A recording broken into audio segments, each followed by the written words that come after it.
평범한 일을 꾸준히 지속하는 비범입니다. 148페이지 볼게요. 의욕이 충만한 직원은 어떻게 일할까요? 스스로 일하겠죠. 억지로가 아니라 스스로 일합니다. 자, 보세요. 알아서 스스로, 떠밀려 억지로, 둘 중에 어떤 거가 더 좋아 보이시나요?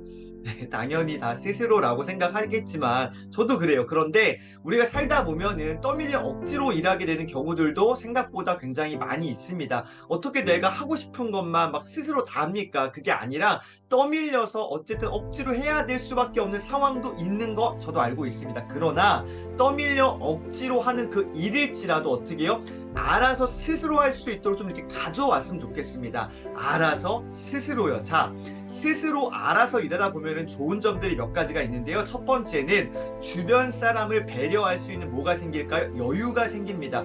억지로 하다 보면은 굉장히 불만과 불평과 원망과 하면서 어떻게 해요?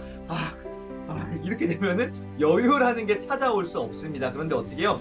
알아서 스스로 하다 보면요, 막 신나죠, 기쁘죠. 그래서 주변 사람들까지도 바라볼 수 있는, 배려할 수 있는 여유가 생기게 되고요. 두 번째, 당연한 건데요. 생각도 유연해집니다. 스스로 하기 때문에 내 생각들 굉장히 유연해지겠죠. 딱 이렇게 갇혀있는 생각이 아니라 좀 열려있는 사고로 유연함, 그래서 또 여유까지 다 연결되어 있는 것 같아요. 마지막 세 번째는 결과적으로 일에 대한 만족도가 당연히 올라갈 수밖에 없습니다. 어떻게 일할 때요? 알아서 스스로 일할 때요. 우리 삶의 모든 순간들 떠밀려 억지로 하는 것이 아니라 알아서 스스로 하는 쪽으로 변화시켜 봤으면 좋겠습니다. 자, 알아서 스스로 해야 되는데 오늘 이 부분에 대해서 좀 나누고 싶어요. 지속성이 곧 힘이다라는 건데요. 억지로 지속하는 게 힘이 되는 게 아니라 스스로 지속하는 것이 힘이 됩니다. 자, 당연하고도 평범한 일을 뭐 하는 것? 지속하는 것이 비범함이라 생각한다. 100% 공감합니다. 여러분도 같은 생각이신가요? 당연하고도 평범한 일을 지속하는 것, 꾸준히 하는 것, 이것이 바로 비범함입니다. 자, 근데 중요한 내용이 있습니다. 당연하고 평범한 일이에요. 자, 잘 보세요. 이게 어떤 일이에요? 뭔가를 지속할 때 비범해지는데 아주 스페셜하고 아주 특별하고 막 중요한 것들만을 지속할 때 비범해지는 게 아니라 지극히 일상적이고 당연하고 평범한 일, 그냥 내 하루의 삶, 그냥 평범한 일상을 지속할 때에 꾸준히 할 때 거기서부터 비범함이 나한테 온다라는 것이죠. 아주 중요한 일을 했을 때 비범함이 생기는 게 아니라 아주 일상적이고 당연하고 평범한 일을 지속할 때에 비범해집니다. 그래서 우리 회사는 아주 당연하고 평범한 일이죠. 아침 청소, 조회, 체조, 원래 회의, 이런 지극히 평범한 일들을 어떻게 해요? 의식적으로 지속하는 겁니다. 굉장히 중요한 내용이라고 생각해요. 의식적으로 내가 생각하면서 지속하는 거죠. 그냥 아무 생각 없이 그냥 아침 청소, 조회, 막 체조, 막 원래 회의, 이게 아니라 의식을 하는 거예요. 생각을 하는 거예요. 요거 내가 한번 제대로 해봐야지. 의식적으로 생각을 하면서 지속할 때에 비범함이 찾아온다라는 것이죠. 하지만 이렇게 의식적으로 꾸준히 하면서도 어떻게 해요? 매일 똑같은 것을 반복하다 보면 어떻게 해요?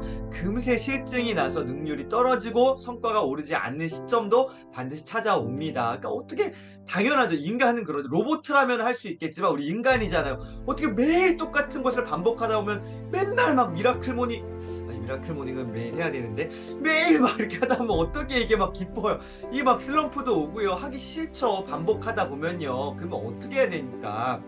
이를 방지하기 위해서 어떻게 하면은 즐겁게, 기쁘게 계속 꾸준히 할 수 있을지를 뭐 해야 된다? 늘 고민해야 됩니다. 늘 생각을 해야 되겠죠. 그냥 아무 생각 없이 로봇처럼 기계적으로 막 계속 짝짝짝짝짝 이게 아니라 생각을 하면서 고민을 하면서 나아가야 된다는 것이죠. 그래서 생각이 정말로 중요합니다. 어떻게 하면 이걸 내가 돌파할 수 있을까? 어떻게 하면 이것을 내가 스스로 할 수 있을까? 늘 고민해야 된다라는 부분.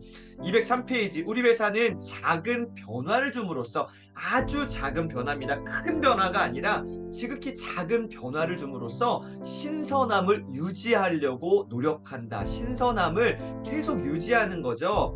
자, 조회 때는 직원들이 업무와 관련된 생각들을 나누고 노하우와 지혜를 어떻게 서로 알려주기도 한다. 그러면서 이렇게요. 자, 보세요. 자, 조회 시간을 서로의 지혜를 주고받는 뭘로 활용한다? 기회로 활용하는 거예요. 아, 그렇구나. 지극히 그냥 평범한 하루의 일상들, 뭐 이렇게 조회하고 청소하고 뭐 회의하고 일하고 이런 모든 것들을 어떻게 해요? 기회로 활용하는 겁니다. 그냥 어쩔 수 없이 하게 되는 어떤 그냥 일상으로 여겨지는 것이 아니라 모든 순간들을 내가 성장할 수 있는 기회로 내가 선택을 하고 만들어내는 것이죠. 조회 시간을 서로의 지혜를 주고받는 뭘로 활용한다고요? 기회로 활용하는 거죠. 조회 시간뿐만 아니라 모든 순간순간들을 어떻게 내 걸로 만드는 기회로 활용하는 겁니다. 203페이지 하루의 업무를 시작하기 전에 회사 건물은 물론이고 주변 도로까지 이 회사는 청소를 한답니다. 동네 주민들을 보면 어떻게 해요?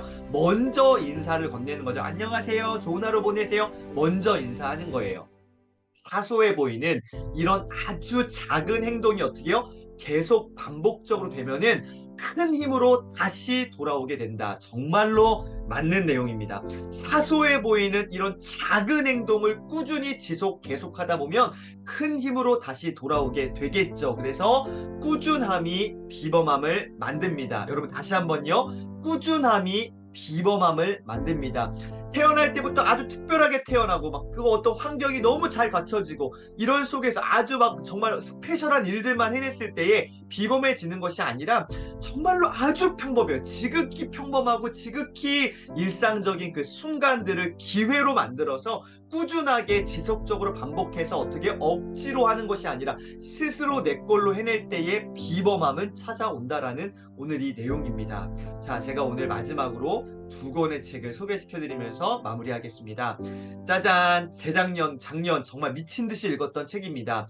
멘탈의 연금술. 여기 부제목을 보실까요? 어떻게 한계를 넘어서 기적을 만드는가. 우리가 정말로 지속적으로 뭔가 하다 보면은 한계의 상황들이 옵니다. 정말로 답답한 순간들이 오고 아, 더 이상 못 해먹겠다 이런 순간들이 오잖아요. 이 한계를, 이 어떠한 것들을 어떻게 돌파해낼 수 있을까? 자, 보세요. 원하는 것을 못할 이유는 없다. 세상 모든 장애물을 뭘로요? 황금으로 만드는 비법이 멘탈의 연금술에 나와 있습니다. 장애물, 아 이거 막 진짜 하기 싫고 막 이런 것들 어떻게 해요? 황금으로. 모든 것은 생각에 달려있고 기회로 여기는 그 마음의 선택에 달려 있습니다. 멘탈의 연금술이고요. 보도셰프의 이기는 습관, 이것 또한 기가 막힌 책입니다. 불가능을 뛰어넘어 최후의 승자가 된 사람들, 불가능한 어떤 우리의 상황들을요, 가능으로 바꿀 수 있다라는 내용인데요. 이기는 습관에 대한 내용입니다. 뭐에 대한 거요? 습관이에요. 30가지 습관에 대해 나와 있는데 한 번에 훅 읽지 마시고요. 하루에 하나씩 한번 읽어보시면요. 굉장히 좋을 거라고 생각합니다. 여러분 오늘 두 권의 책 소개시켜드리면서 이렇게 마무리하겠습니다. 평범한 일을 꾸준히 지속하는 비범입니다. 지극히 일상적인 일, 나의 하루의 평범함을 어떻게 해요? 꾸준히 지속할 때의 비범함은 나에게 다가온다라는 굉장히 좋은 내용이었습니다. 오늘 나이테 경영 오래 가려면 천천히 가라. 오늘도 함께 해주셔서 감사드리고요. 멋진 하루, 정말로 행복한 하루, 비범함을 만드시는 하루 되시기를 응원드리겠습니다. 감사합니다.